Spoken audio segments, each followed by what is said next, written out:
Nous sommes dans le local de la Société médiévale de Saillon, la Bayardine, au milieu du vieux bourg de Saillon. Et je suis avec Stéphane Reduit. Parlez-nous un peu de ce projet de tapisserie que vous avez mis en place. En fait, ce projet est né du 40e anniversaire de la Société médiévale. On s'est dit, il faut trouver une idée un petit peu qui sort de l'ordinaire.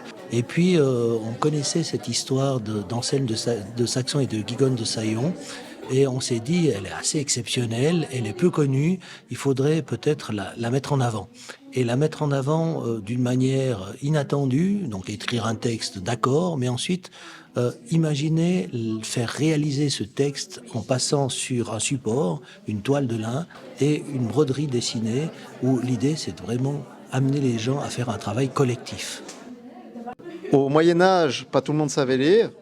C'est pour ça qu'on faisait des tapisseries en dessin, comme ça tout le monde pouvait comprendre. Vous avez voulu recréer cette méthode d'expression pour raconter cette histoire.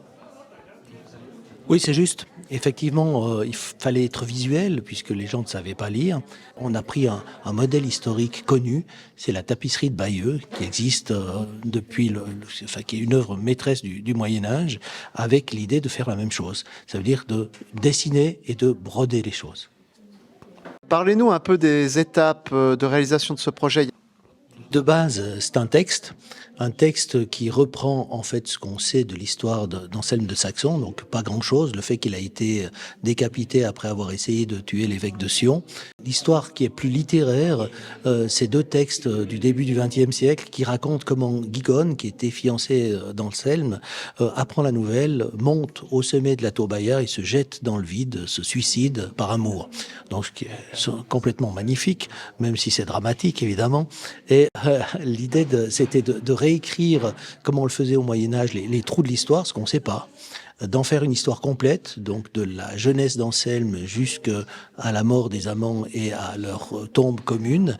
Et ensuite, c'est de mettre ça en dessin, sur 16 mètres de long, des épisodes, 30 épisodes, qui font à chaque fois une coudée de haut sur une coudée de large, et puis petit à petit de décliner cette histoire du début à la fin en la dessinant et de broder les choses. On profite aussi du fait que la tapisserie, par exemple la tapisserie de Bayeux, c'est typiquement une œuvre politique.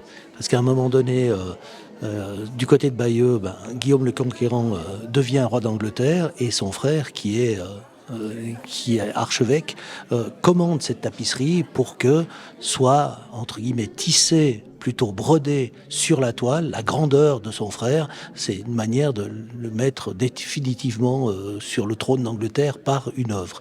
Alors ici, évidemment, on n'a pas droit, ni du côté de Saxon, ni du côté de Saillon, à mettre sur le trône, mais on s'est dit que c'était une manière de faire l'apologie du bénévolat, avec l'idée de travailler à plusieurs mains sur une œuvre qui devient une œuvre commune, et ça fait sens, parce que je crois qu'on a besoin de relations sociales riches, et puis être des heures et des heures, on parle de 4000 heures autour d'une toile comme ça, à travailler et à broder, ça va mettre en avant des liens sociaux, mais aussi beaucoup de plaisir, et puis la grandeur de savoir donner, des heures de bénévoles, en se disant qu'en donnant, on reçoit peut-être plus que ce qu'on donne, surtout si on crée une œuvre comme ça qui va rester. Parlez-nous un peu plus en détail des bénévoles. J'ai entendu dire que des Saxonins et Saxonins se sont glissés parmi vous. Oui, effectivement. Alors, il y a plusieurs éléments dans votre question. D'abord, Saxonins et Saxonins, quand on a fait ce projet, on se disait, tiens, c'est un projet pour dames. Eh bien non, on voit qu'il y a pas mal d'hommes qui viennent, et même de jeunes hommes qui ont à peine plus de 20 ans. Donc ça, c'était une surprise, et une très très bonne surprise. Effectivement, des gens de Saxon, mais des gens aussi de plus loin. On a une histoire magnifique d'une grand-maman de 84 ans qui nous appelle de Lausanne et qui dit « Ah, moi, il faut vraiment que je vienne, mais je vais venir en après-midi parce que conduire de nuit, ça devient difficile. » Et elle est venue, donc pour nous c'est une expérience folle, mais follement intéressant aussi de voir des gens de l'extérieur. Alors Saxon, c'est pas si loin, mais c'est déjà une collaboration intercommunale qui nous plaît, parce que effectivement, quand on fait les fêtes médiévales qui auront peut-être pour thème cette broderie, on les fait pas dans un village, pour un village et en vase clos, mais on veut évidemment ouvrir les choses et des collaborations, si elles sont possibles, c'est toujours intéressant parce que le mot partage, ça doit être au centre d'une fête.